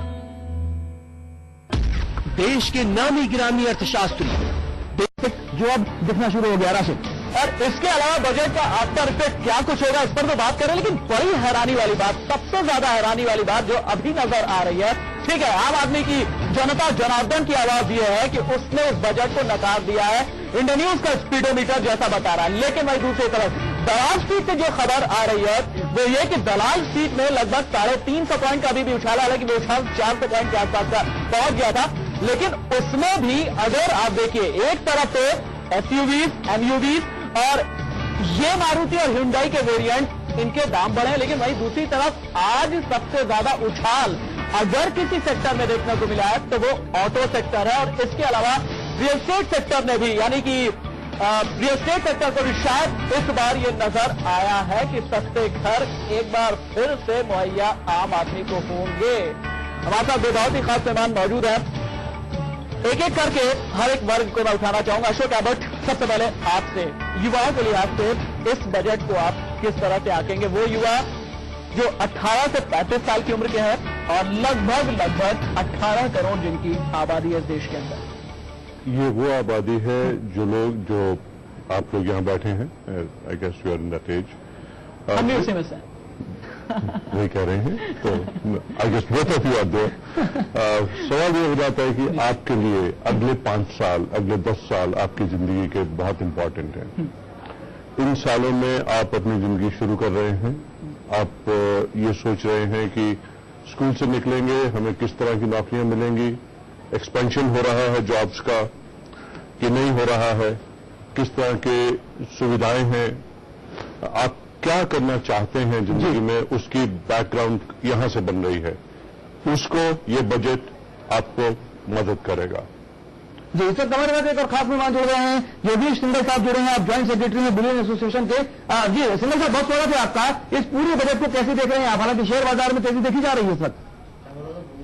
देखिए, चूंकि मैं बुलियन से रिलेटेड हूं तो मैं सोने चांदी पर बात करना चाहूंगा। बिल्कुल, कि इस बजट में जो ड्यूटी बढ़ी है 100 रुपया 10 ग्राम और चांदी पर 500 रुपये जो बढ़ा है, उसके अंदर दो पहलू हैं। आम जनता को क्या फायदा हुआ है और सरकार को इस बजट से क्या नुकसान हुआ है। जी, पहला मुद्दा, आम जनता को क्या नुकसान हुआ है इस बजट से कि सोने चांदी के दाम महंगे होने से आम आदमी जो 10 तोला 20 तोला हर शादी में सोना खरीद कर अपने बच्चों को देता है, जी, उसकी जेब कट जाएगी, उसका बजट कट जाएगा। तो लिहाजा आम आदमी इस बजट का विरोध करता है, इस बजट से बहुत ही नर्वस है, बहुत मुझे आसान सी बात बताइए, एकदम सीधी सी बात मुझे ये बताइएगा, अब आगे के लिए आप लोगों को राय क्या देंगे? सोने के लिहाज से, चांदी के लिहाज से, क्या वो बिस्किट खरीदें, क्या वो सोने चांदी के जेवरात में इन्वेस्ट करें, या फिर जो एक शेयर बाजार का टर्म होता है ईटीएफ, एक्सचेंज ट्रेडेड फंड, उस तरफ जाना बेहतर फायदे का सौदा साबित होगा? सोना किस लिहाज से सोना है, अभी भी है या नहीं, ये मुझे समझाइए। मैं वहीं आ रहा हूं, मेरी एक बात बीच में रह गई है कि सरकार को इस बजट से क्या फायदा हुआ है। सरकार को इस बजट से मायूसी हाथ लगेगी, नुकसान होगा। इससे क्या होगा? 300 रुपये ड्यूटी से कि कस्टम डिपार्टमेंट हावी हो जाएगा, स्मगलिंग चालू हो जाएगी, सरकारी कर्मचारियों की पोबारा हो जाएगी और इससे रिश्वतखोरी बढ़ जाएगी। इंपोर्टर ताला लगाकर अपनी दुकानों का घर चले जाएंगे। इस बजट का सरकार को ये फायदा होगा। जी, क्या होना चाहिए था? नंबर 2, सोना। प्रोफेसर ऑफ फाइनेंस अशोक एबर्ट भी हमारे साथ मौजूद है। अशोक एबर्ट, आपको लगता है, जैसा कि ये भी खास मेहमान कह रहे थे कि अब करप्शन इस लिहाज से बहुत ज्यादा बढ़ जाएगी, कस्टम्स के लिहाज से स्मगलिंग बढ़ जाएगी, कुछ ज्यादा था ये, या सहमत हैं आप? आई थिंक थोड़ा ज्यादा है। 100 रुपया जो है, हाँ, 10,000 रुपए के ऊपर 1% है। अगर 1% टैक्स बढ़ने से करप्शन बढ़ जाती है तो वो तो सिविल सोसाइटी वाली बात है नहीं। तो एंड आई बिलीव कि हम लोग सब जो यहाँ हैं इतना तो समझते हैं कि सिर्फ इन नॉमिनल टर्म्स बात करना अलग बात है, 100 रुपया 300 रुपया, लेकिन जब आप प्रोपोर्शनेटली बात करते हैं तो उससे तो इतना फर्क नहीं चलिए, बुलियन एसोसिएशन से जुड़ी हुई जो खास शख्सियत हमारे साथ मौजूद है, एक बार फिर से वापस उन्हीं के पास चलते हैं। आपने सुना अशोक एबट क्या कुछ कह रहे थे, लेकिन इसके अलावा आपको लगता है कंप्लीट फैमिली टॉनिक जो खून की कमी को पूरा करे ताकि आप जिए full of life. zen labs Persian makes you healthy. Also available in capsules and drop. Votek RO की क्वालिटी, ओरिजिनल की गारंटी। वोटेक पानी को अमृत बना दे। आप अपने से ज्यादा अपनों का ध्यान रखें, चाहे हो कितनी भी गर्मी या पसीना। और पसीने के साथ कीटाणु जो फैलाए स्किन रैशेज और घमौरियों जैसी बीमारियां। इसलिए डेटॉल स्नान हर रोज जो दे कीटाणुओं से 10 गुना ज्यादा सुरक्षा। और अब नया डेटॉल फ्रेश, एक नई फ्रेश खुशबू में जो दे गर्मी से राहत ताकि आपको मिले ताजगी लंबे समय तक। नया Dettol fresh, Dettol be 100% sure. Lysol 3-in-1 की सुरक्षा सिर्फ 24 रुपए में। एक कैप लाइजॉल 60 सेकंड में मारे 99.9% कीटाणु, फिनाइल के मुकाबले मारे 10 गुना ज्यादा बैक्टीरिया और सफाई के साथ भीनी खुशबू छोड़ जाए। अब इंडियन मेडिकल एसोसिएशन द्वारा प्रमाणित। अब पाइए लाइजॉल पर 30% एक्स्ट्रा बिल्कुल मुफ्त। जल्दी कीजिए। हाथों से नहीं, दिल से आपके सपनों की इमारत बनाते हैं। हम नया भारत सजाते हैं। हम आम्रपाली कहलाते हैं। Amrapali group, developing India. देश के नामी गिरामी अर्थशास्त्री, देश के जाने माने व्यापारी और देश के महत्वपूर्ण राजनीतिज्ञ जमा हो रहे हैं एक मंच पर आम बजट पर करने चर्चा। किसके फायदे का होगा बजट? देखिए आपका बजट कितना आपका। आज शाम 7 बजे से रात 10 बजे तक सीधा प्रसारण दिल्ली के हिल्टन होटल से, सिर्फ इंडिया न्यूज पर। इस कार्यक्रम के प्रायोजक हैं आम्रपाली ग्रुप डेवलपिंग इंडिया। सह प्रायोजक हैं VHP जो बनाते हैं certified mobile engineer. S Teleshop shopping का नया अंदाज और JMD डिफाइनिंग क्वालिटी।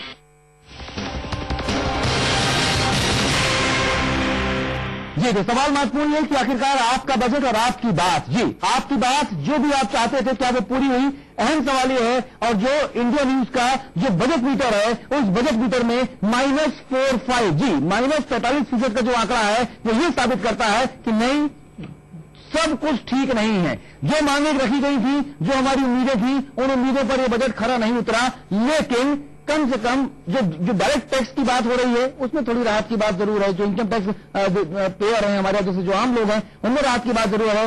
अब विपक्ष जो है हाय तवा मचा रहा है। विपक्ष ने बायकॉट किया है। विपक्ष का कहना क्या था, सुषमा स्वराज बोली क्या, आपको पहले तो सुनाते हैं। आज समूचे प्रतिपक्ष ने बजट का बहिष्कार किया है।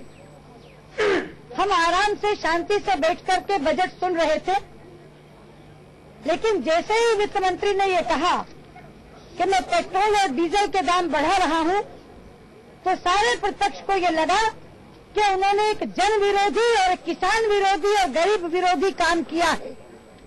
दरअसल विपक्ष का ये कहना काफी हद तक लाजमी है, क्योंकि महंगाई एक अहम मुद्दा था, एक फोकस्ड मुद्दा था इस बजट को लेकर के। आज सुबह की एक खास बात बताऊं, अतुल, आज मैं घर से निकल रहा था, मेरे एक पड़ोसी मिले, मुझे सिगरेट पी रहे थे। मैंने उनको काफी मना किया कि सेहत के लिए नहीं अच्छा, वातावरण के लिए नहीं अच्छा। उन्होंने मुझसे कहा कि भाई वो सब छोड़िए आप, और मुझे इस बात का जवाब दीजिए, क्या मैं आगे भी हर फिक्र को धुएं में उड़ाता चला जाऊंगा? मैंने कहा कि इसका जवाब मैं लगभग 12-1 बजे के आसपास आपको दूंगा, जब बजट भाषण हो सकेगा। अब मैं इस सोच में पड़ गया हूं कि उन्हें मैं मुंह क्या दिखाऊंगा। उनका सिगरेट महंगा हो चला है और आम आदमी के लिहाज से और जो कुछ खास चीजें महंगी हो गई हैं, एक बार फिर से यहां पर बताना बहुत बहुत ज्यादा जरूरी है।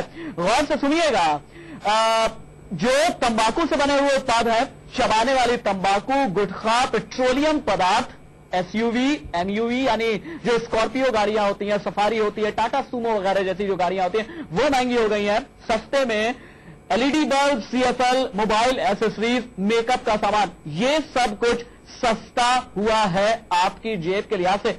लेकिन वहीं दूसरी तरफ सबसे ज्यादा हैरान और चौंका देने वाली जो बात है वो दलाल स्ट्रीट से आ रही है।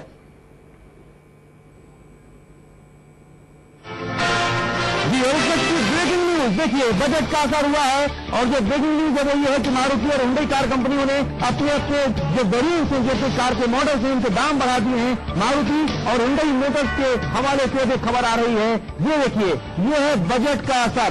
अभी अभी ऐलान हुआ और अभी अभी वो दिखने भी लगा है, यानी कि जो मध्यम लोगों की जो कार मानी जाती थी, मारुति छोटी गाड़ी मानी जाती थी, हुंडई की जो सेंट्रो छोटी गाड़ी है, अब उन वेरिएंट के जो दाम हैं वो बढ़ गए हैं।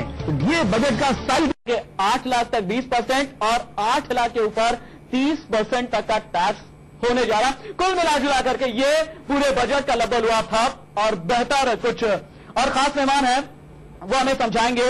राजन सुदेश रत्ना, प्रोफेसर है सेंटर फॉर WTO स्टडीज के। डॉक्टर रत्ना, स्वागत है आपका। इसके अलावा Ashok Abbott, professor of finance, western Virginia university. आप दोनों से एक एक करके एक ही सवाल पूछूंगा, ये इंडिया का बजट है या हिंदुस्तान का बजट है? पहले डॉक्टर रत्ना आप। बड़ा ही सवाल आपने ऐसा पूछा है।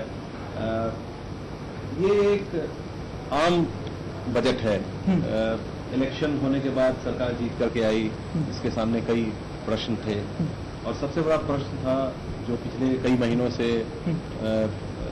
सरकार इससे जूझ रही है, मीडिया में भी काफी क्रिटिसिज्म हुआ, अखबारों ने काफी लिखा, वो महंगाई का। और उसको लेकर एक आम बजट है, कोई इसमें बहुत खास। अगर जी आप बताइए, वाह कहेंगे या राशिद, हम बात करेंगे लेकिन शायद सुषमा स्वराज कुछ कह रही है, प्रतिपक्ष की नेता है लोकसभा में। प्रतिपक्ष सदन से बहिर्गमन करके आपके सामने खड़ा है। ये आज का जो बजट है, कल की हम सब लोगों की मिली हुई पूरे प्रतिपक्ष की जो चर्चा है, उसको आज उन्होंने महंगाई बढ़ा करके दफन कर दिया।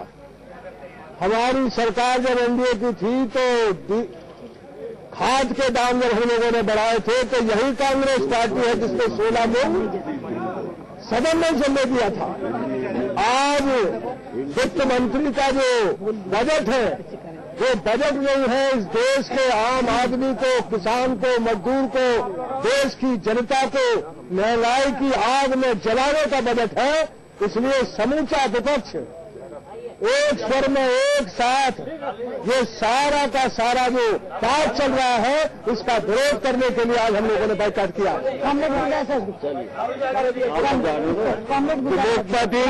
विलेज पार्टीज और वी टोटल अपोजिशन प्रोटेस्टिंग।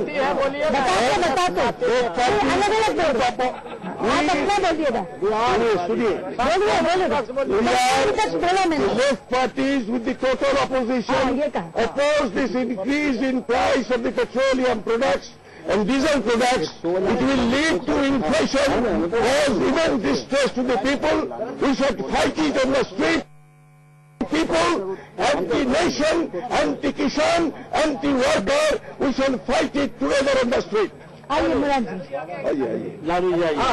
पहले आप आइए। ना बोल लीजिए। मैं बोल चुकी हूँ। वो समूचे प्रतिपक्ष की ओर से बोल चुके तो आप खसकिए, मेरा भी बहुत सही है। बोलिए ऐसे नहीं ना। देशवासी जो बजट पेश हो रहा है, सभी लोग वाच कर रहे हैं। अब इसमें कोई भरोसा नहीं है। कांग्रेस पार्टी बिल्कुल निरंकुश हो चुकी है, ये मनमानी कर रहा है। कई दिन से प्राइस राइज पर ये सवाल उठता रहा, लोग बिलख रहे हैं, टीवी पर हम लोग देख रहे हैं, गृहिणियां बिलख रही है महंगाई के मार से। और फिर ये डीजल का दाम, पेट्रोल का दाम, सारा फर्टिलाइजर का दाम, सीमेंट का दाम सारा बढ़ा दिया। फिर इसका इम्पैक्ट 5 रुपया पड़ेगा प्रत्येक चीजों पर। लोग कमर तोड़ महंगाई से दबे ही हुए हैं। और बिहार के लिए तो बिहार तो इनके नक्शा पर ही नहीं था। बिहार के मामले में भी चाहे कोसी हो, जो भी हो, तो ये सरकार के खिलाफ संपूर्ण देशवासी लोगों से हम लोग तमाम विपक्ष के लोग आह्वान करते हैं कि आप सभी लोग आंदोलन के लिए तैयार रहिए। अब हम लोग आंदोलन एक साथ इस मुद्दे पर करेंगे। इनकी मनमानी चलने नहीं दिया जाएगा जब तक ये वापस नहीं लेते हैं जो कर का प्रस्ताव इन्होंने दिया है, तब तक हम दम लेने वाले नहीं हैं। हम लोग एकजुट हैं। बड़े एकजुट है कि नहीं आप लोग? तो ये थे विपक्षी नेता जो संसद में बजट के बाद अपनी प्रतिक्रिया व्यक्त कर रहे थे। हमने सुना प्रतिपक्ष की नेता सुषमा स्वराज को, राष्ट्रीय जनता दल के नेता लालू प्रसाद यादव, वामपंथी नेता गुरुदास दास गुप्ता और जनता दल यूनाइटेड के शरद यादव अपनी प्रतिक्रिया बजट पर दे रहे थे, उसका विरोध कर रहे थे। बजट पर हमारी इस खास पेशकश में चर्चा जारी रहेगी, लेकिन यहां रुकेंगे एक छोटे से ब्रेक के लिए। जल्द हाजिर होते हैं, देखते रहिए इंडिया न्यूज। डॉलर्स पर barrel. Now the petroleum prices are much lower, therefore the economy has the capacity to absorb this order of adjustment in excise duties and customs duties without generating a wholesale inflationary spiral. There is one view that the key reform measures have been either postponed or skirted. For example, GST has been postponed by a full 1 year. Direct taxes code is again by 1 year. Well, let me say that our direct taxes are on the whole do not present a problem. We need some simplification. A direct taxes code must be a source of strengthening the growth impulses, the dynamic impulses. But the direct taxes code which was circulated, it has, I think, aroused certain apprehensions in the minds of the business communities. Those are being looked into, and I think nothing is lost by postponing the introduction of the direct taxes code till such time that we are satisfied that all the apprehensions that have been expressed by the investors and the business community are taken care of. At the same time, the goods and services tax requires a consensus in the country. The states have to be on board, and until the states are on board, I think we cannot move very far in the direction of having a goods and services tax. I sincerely hope that during this year we will work to evolve that consensus. Even the question of capping the debt at 68% as recommended by the Finance Commission, we are now seeing the formation of a committee which will go into it. But the finance minister has committed our government to work towards capping the fiscal deficit of the center and the state at 68% by the year 2014-15. This is the recommendation of the Finance Commission. So we are endorsing the roadmap that has been taken into account by the Finance Commission in presenting its report. The Finance Minister talked about the growth momentum in the economy and said that in spite of poor performance on the agricultural front, the economy has bounced back. What are the key provisions you think will give impetus to agriculture in this budget? Well, the Finance Minister has mentioned the fourfold strategy for agricultural growth. The fact that despite negative growth rate, the economy this year will grow at least by 7.2%. In my view, it could grow at 7.5%. Now, that's a tribute to the resilience of the economy, the revival of the manufacturing sector, the revival of the export momentum. All these are positive factors. But as far as agriculture is concerned, the Finance Minister has zeroed in on fourfold strategy of doing everything impossible we can to increase the productivity of agriculture in eastern Indian states, to strengthen the growth impulses in the dryland agriculture. He has mentioned the 60,000 villages which will be taken up for increased production, particularly on oilseeds and pulses. He has also mentioned the effort to improve simultaneously the food processing activities from 10 food parks earlier taken up. We will add to their number by 5.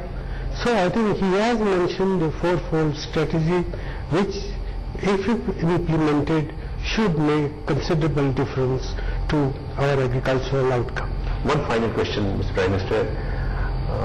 Out of a maximum marks of 10, how much marks will this finance minister get on this budget? Well, the finance minister has done an exceedingly good job.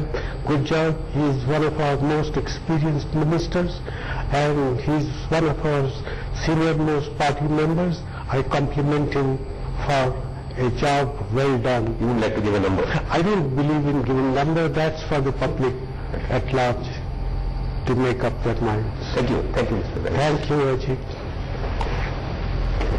ज्यादा आपने देखा प्रधानमंत्री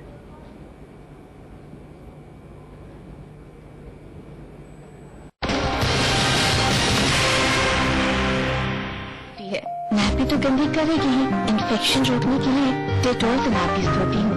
मेरा Dettol मेरी गुड़िया को रखे स्वस्थ। घर घर में डेटॉल क्या कुछ नहीं करता, आपका डेटॉल क्या क्या करता है?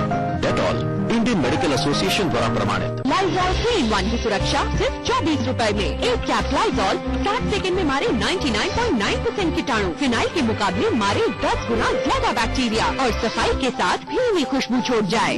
अब इंडियन मेडिकल एसोसिएशन द्वारा प्रमाणित। अब पाइए लाइजॉल पर 30% एक्स्ट्रा बिल्कुल मुफ्त। जल्दी कीजिए।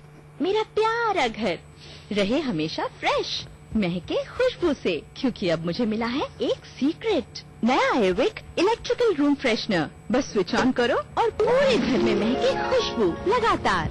अब सब मेहमान कहें, वाह क्या खुशबू है। क्या आपके घर में है एयरविक की ताजी खुशबू?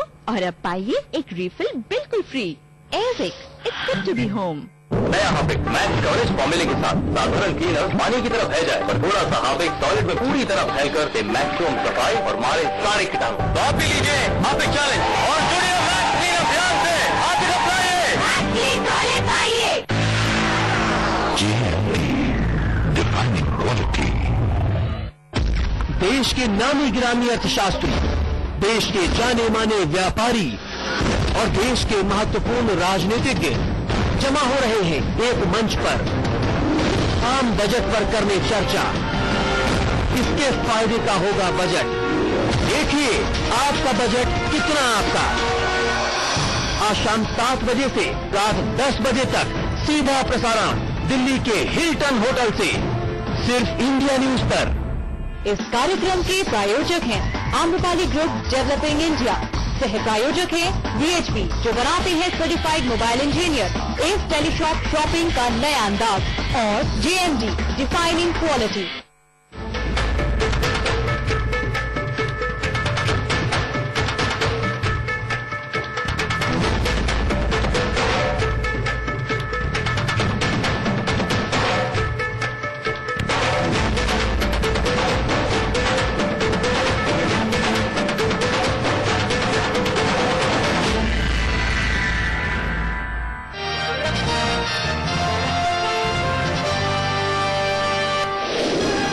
बजट में हुई आम लोगों की जेबें ढीली, पेट्रोल डीजल हुआ और महंगा और बड़ी कारें भी हुई महंगी। कीमतें बढ़ने पर संसद में भारी हंगामा, विपक्ष ने किया वॉकआउट। प्रणब दा ने टैक्स में छूट देकर लोगों को दी राहत। 1 लाख से 60,000 से 5 लाख तक लगेंगे 10% टैक्स। बजट का शेयर बाजार ने किया स्वागत, सेंसेक्स में भारी उछाल। और बिहार के कृषि मंत्री के बेटे और JDU विधायक अभय सिंह ने की खुदकुशी, पत्नी और बच्चे को भी मारी गोली।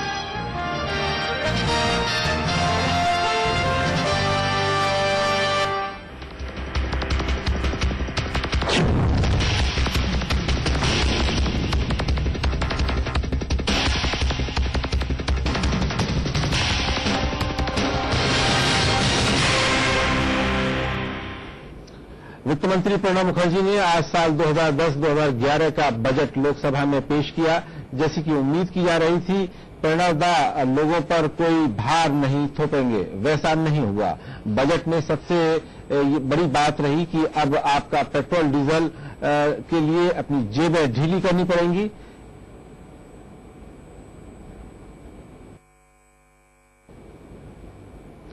और इस बजट पर प्रधानमंत्री डॉक्टर मनमोहन सिंह की क्या प्रतिक्रिया है, जानने के लिए सीधे चलते हैं संसद भवन, जहां प्रधानमंत्री बजट पर अपनी प्रतिक्रिया व्यक्त कर रहे हैं।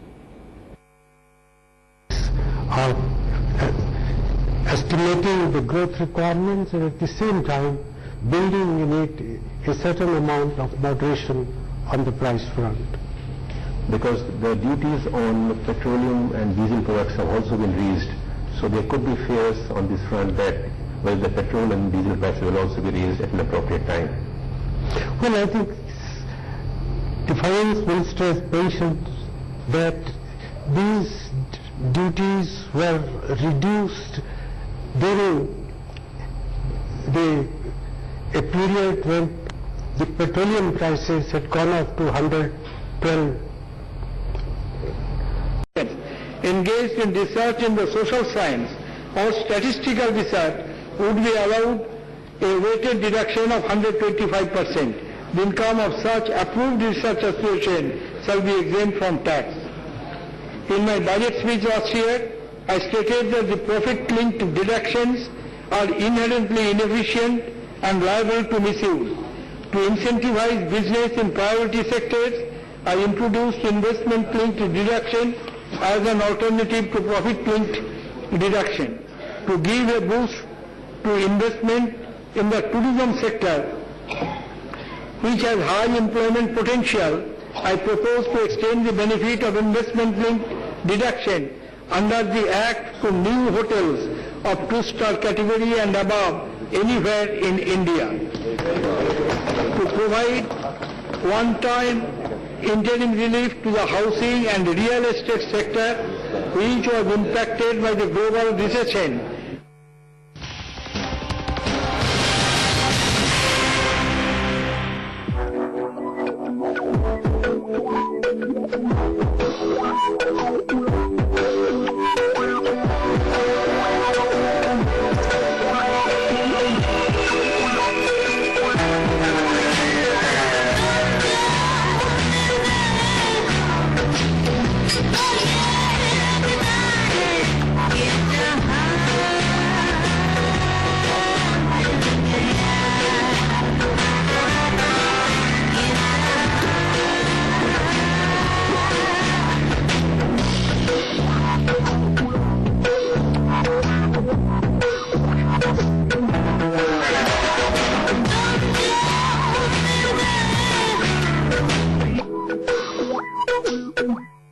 भारत में लगभग 50% लोगों में खून की कमी पाई जाती है। ज़ेनलैब पेश करते हैं वर्जन और कंप्लीट फैमिली टॉनिक जो खून की कमी को पूरा करे ताकि आप जिए full of life. Zenlab version makes you healthy, also available in capsules and drops. ये दाग वैनिश होता तो ये कभी न होता। देखिए दोनों शर्ट पर एक जैसा दाग, एक में डिटर्जेंट और एक में डिटर्जेंट के साथ 1 चम्मच वैनिश। वैनिश में है 10 गुना ज्यादा एक्टिव ऑक्सीजन। ये जिद्दी दाग हटाए जो अकेला डिटर्जेंट न हटा पाए। अब से मैं भी वैनिश यूज करूंगी। Vanish, trust pink, forget stains. जब सर दर्द के लिए टाइम न हो, डिस्प्रिन लो, क्योंकि सिर्फ डिस्प्रिन घूमता है और 10 मिनट में असर दिखाना शुरू करता है। डिस्प्रिन दर्द का अंत तुरंत। डिस्प्रिन। अब डेटॉल सुरक्षा किफायती दाम पर पाइए डेटॉल साबुन के मल्टीपैक पर 7 रुपए की छूट। अब डेटॉल सुरक्षा किफायती दाम पर पाइए डेटॉल साबुन के मल्टीपैक पर 7 रुपए की छूट। The due date of filing the return. This will allow most deductors additional time up to September of the next financial year. At the same time, I propose to increase the interest charged from the tax deducted but not deposited by the specific date from 12% to 18% per annum. Last year I had provided for the taxation of the newly introduced limited liability partnership on the same lines as exists for a general partnership form.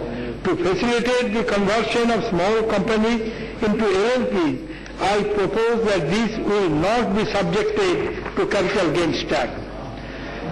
Under the current provisions of the Act, the advancement of any object of general public utility cannot be considered a charitable purpose if it involves carrying on any activity in the nature of trade, commerce or business. I have received representations from many organizations seeking some relaxations in this restriction. I propose that these restrictions would not be applicable if the receipts from such activities do not exceed rupees 10 lakh in the year. My proposal on the direct taxations are estimated to result in a revenue loss of rupees 26,000 crore for the year. Madam Speaker, now I turn on indirect taxes. The major objectives that have guided me in the formulation of my proposals on indirect taxes are the need to achieve some degree of fiscal consolidation without impairing the recovery process and moving forward on the road to GST. Unlike time ahead, that the Planning Commission will prepare an integrated action plan for the affected areas.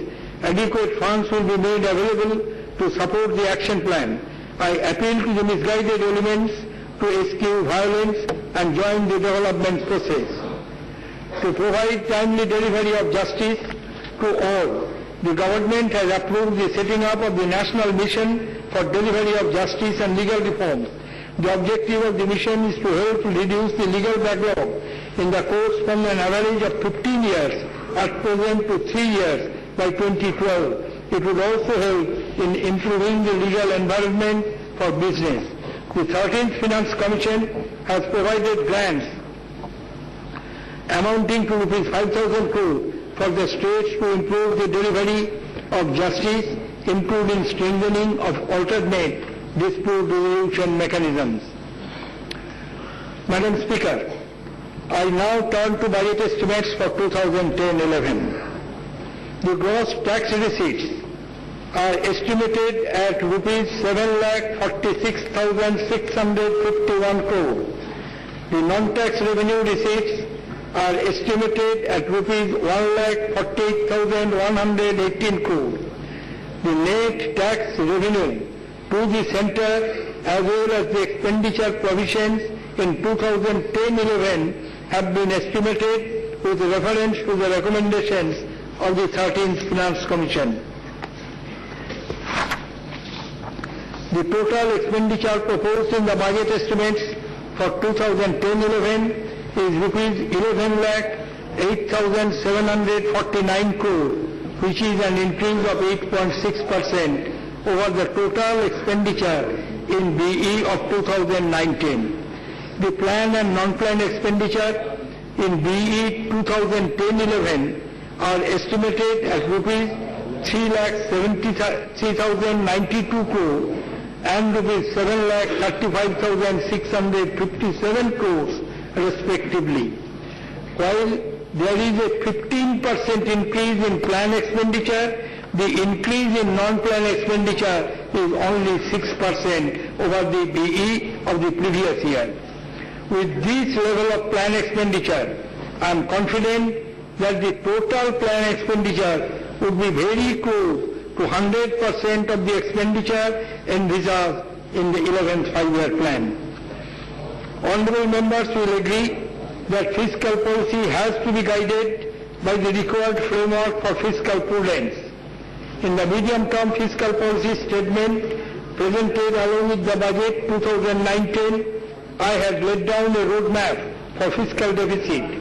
I am happy to report that in keeping with my commitment, I have been able to present the budget for 2010-11 with a fiscal deficit of 5.5%. In the medium-term fiscal policy statement being presented to the House today, along with other budget documents, the rolling targets for the fiscal deficit are pegged at 4.8% and 4.1% for 2011-12 and 2012-13 respectively. These projections improve upon the recommendations of the 13th Finance Commission. While presenting the budget for 2019, I had expressed my concern about the high levels of fiscal deficit. I had also stated that the government will address this issue in right earnest to come back to the path of fiscal consolidation at the earliest.